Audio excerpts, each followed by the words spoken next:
Welcome to Circle Christian School Supplemental Math Videos. Function of the maximum and minimum calculator tips. Graphs of functions can provide this really visual relationship between two variables. Obviously, the more you know about the graph, the more you know about the function and its results. It helps you to be able to see where maybe business or money was on the uptake and sometimes when it was on the downtake. Hello everyone. Welcome to College Algebra. I know that a lot of you must think that algebra and math in general is a really foreign subject, but I'm here to help you through that. Today we're going to work on finding the max and the min of various equations. You're going to need that TI 8384 calculator. So if you don't have it out, please get it, have it ready, have a pencil and your calculator packet. All right, I think we're just about ready. See you at the end of this assignment. Assignment has to do with using your graphing calculator and finding the max or min of an equation. This worksheet can be found in your calculator packet, and it is titled Finding the Max or Min. I've highlighted that worksheet on the left part of the screen you're viewing. And if you'll notice, the first four equations, those are linear equations. We've done some things with them in the prior worksheets, but are we going to find a max or a min? No, linear equations do not have a max or a min, so we won't be fooling with those today. We're going to start instead with number 5. What kind of an equation is that? We've looked at that before. That is a quadratic equation. Should be shaped like a parabola. Let's go ahead and go to our grapher. Move over to your grapher and make sure it's on. Go to the y equals, and that gives us a screen. And I'm going to clear it so that we can put it in together. We're going to put in x squared plus 2x plus 4. So make sure on your screen you have the equation as it's written on my screen. We're going to do a zoom 6 on our window just to make sure that we were back in the normal window. And yes, there's our parabola. Now look at the shape of that. Okay, do we have a max or a minimum point? We would have a minimum. The parabola is shaping like a bowl. You have a low point of it, so we have a min. We're going to use second and our calc button, and we have several options. We've looked here a little bit before. We're going to choose number 3, minimum, because that's what we're going to find. We're looking for this point right here at the very bottom of our parabola, but the screen at the bottom is saying what is the left bound. So we want to move our cursor all the way over till we're definitely on the left of that.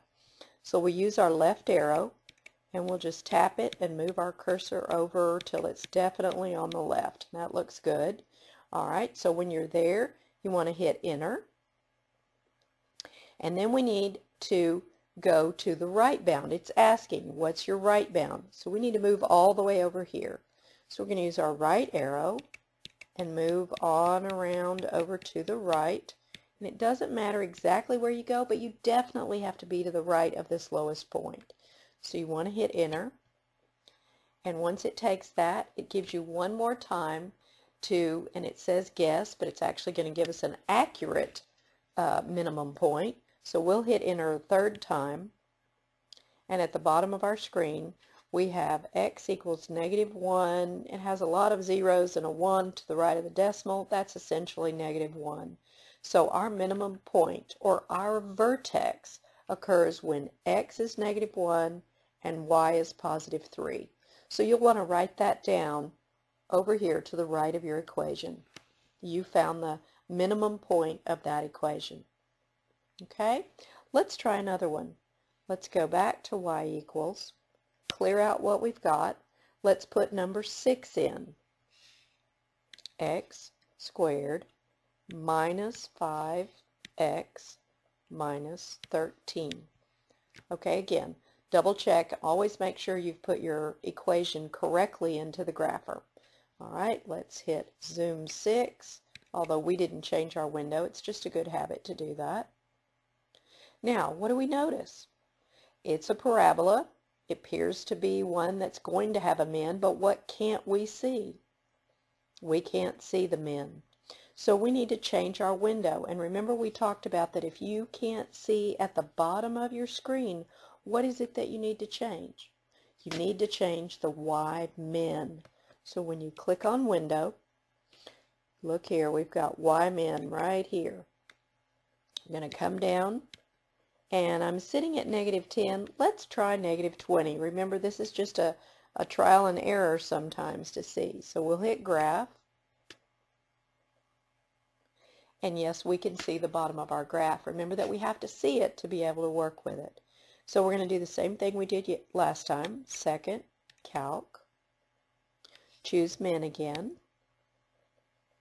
All right, now it's already over here at a good place for my left bound, so I'll hit enter. Waiting for it to take. All right, then I'm going to go over to the right bound. Keep moving. Even if you can't see your cursor, you can tell what's happening by looking at those numbers down there. Remember that that gives you an indicator of where your cursor's going. All right, I'm going to hit enter. It's waiting for my third time. I'm going to hit enter the third time. And this minimum occurs when x is 2.5, so 2.5 right there, and when y is -19.25. That's your vertex or your min for this parabola. Okay? So you'll want to put that over here on number 6. Now, number 7 is a cubic, so it's going to look a little different. Let's go ahead and put that one in together. Go to y equals.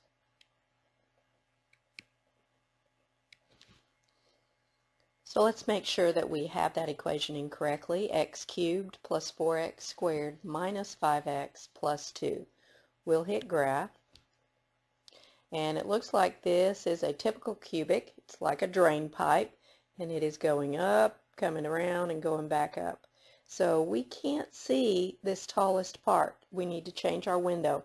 Remember that we said if we can't see at the top, we need to change Y max. So go to your window, look at your Y max, and it's sitting at 10. So we want to come down here and change that to, say, 20. Let's see if that gives us a good picture. Not quite. This is that trial and error. So we'll go back to window. We'll come down and make it, say, 30. You know what? I changed the Y scale instead of the Y max last time, so that might have been why we didn't do it. Let's just change that back to 1, and let's see if that gives us a good picture. Perfect. All right, so we need to find this maximum point right there. So we'll go to second, calc. Second, calc. There we go. Max, hit your 4.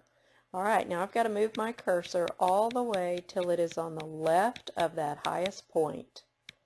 Okay, coming around. There he comes. All right, see, he's on the left of this high point. Doesn't matter whether I were down here or up here. I just have to be the left. Now I'm going to hit enter. And now it's ready to move to the right of that point. Okay, I'm definitely to the right. I'll hit enter. And my final guess. All right, the max occurs when x is -3.19 if we round it, and y is 26. So you'll want to write that down. Now we still have to go find this minimum point, so be careful on the test. If you're asked to find maxes or mins, it means everything that's there. So in this one we have both. So now let's repeat the process and find the min. Second, calc, min. We're going to come around to the left of that lowest point, and I'll go backwards a little bit. So I'm right here. All right, we'll hit enter. And now we'll go over to the right of it.